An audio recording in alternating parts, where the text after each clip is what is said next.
Now I know you guys are here for an advice, but just like before going to a doctor, you see what degrees he has, what specialization he has, gold medalist hona chahiye. I would also like to tell if I am eligible to give this advice to you or not. Well, basically, in class 10th, I scored 92.9%. I was from ICSE board. Then in class 12th, I scored 93.2%. I also got my photo published in the newspaper. I was the school topper in the science stream. I also received a gold medal from College Dekho, which is a particular organization. I also qualified CVT UG last year, and I also qualified CNET last year. So yeah, I think I'm eligible or not. You can decide by yourself. And without any further ado, let's start the video. Now, one of the major problems that we as students face is the lack of focus, the lack of attention. मतलब हम ज्यादा देर तक किसी भी काम पर focus नहीं कर पाते. अगर पढ़ने बैठेंगे तो 5 मिनट बाद बोर हो जाएंगे, या फिर अगर पढ़ रहे होंगे तो दिमाग में कच्चा बादाम घूम रहा होगा and all.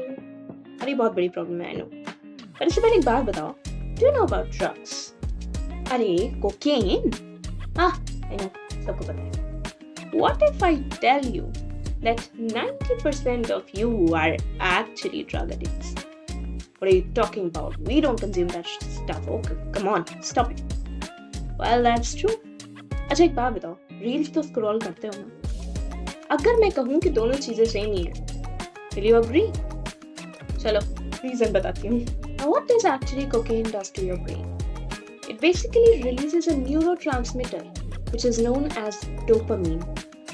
And this dopamine is basically responsible for the sense of tranquility or the sense of pleasure. और यही सेंस ऑफ प्लेजर लेने के लिए लोग बार बार कोकीन लेते जाते हैं और उसके एडिक्ट हो जाते हैं. सेम ही चीज होती है जब हम रील्स देखते हैं. When we are dotting reels, वो बेसिकली सेम डोपामीन रिलीज करता है ब्रेन के अंदर. और वहां पे जब आप एक रील स्क्रॉल करने जा रहे होगे तो एक डोपामीन स्पाइक आती है. ब्रेन को बहुत अच्छा लगता है, मजा आया, एक और. फिर से एक और डोपामीन स्पाइक होती है, एक और रील, फिर से एक और डोपामीन स्पाइक होती है. मजा आता जाता है, डोपामीन स्पाइक मिलती जाती है और 3-4 घंटे बीत जाते हैं. अब इसके जो नेगेटिव इफेक्ट्स हैं ब्रेन पे, वो और भी खतरनाक है. नंबर 1, आपका अटेंशन स्पैन रिड्यूस होता चला जाता है. ब्रेन को constant exposure to easily digestible content, to shorts, will basically train it to, with the sense of having quick gratification, for having a quick reward, जिसकी वजह से उसके लिए बहुत मुश्किल हो जाता है लॉन्ग टाइम तक फोकस कर पाना या फिर लॉन्ग फॉर्म ऑफ कंटेंट को कंज्यूम करवाना. दूसरी चीज जो होती है वो होती है memory and cognitive decline.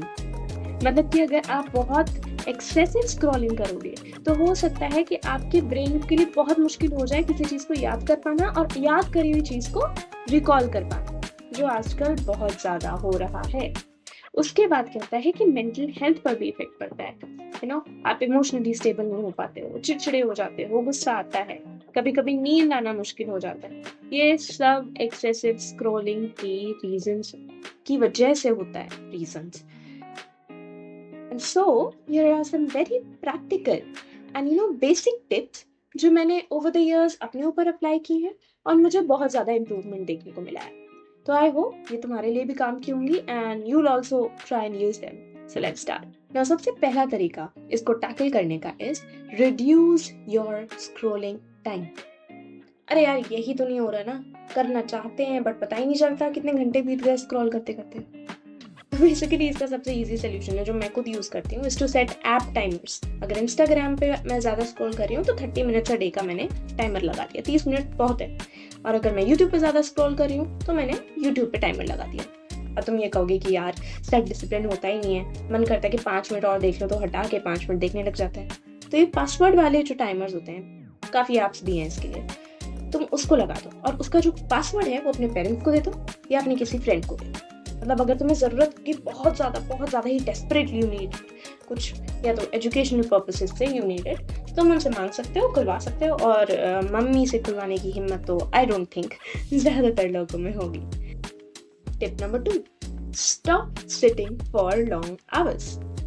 Now हम एज एस्पिरेंट्स ये सोचते हैं कि यार आज तो 10 घंटे पढ़ूंगा, ऑल नाइटर खींच के सब निपटा देंगे, आज तो एक रात में सिलेबस कंप्लीट होगा, 1 मिनट का ब्रेक नहीं लेने वाला.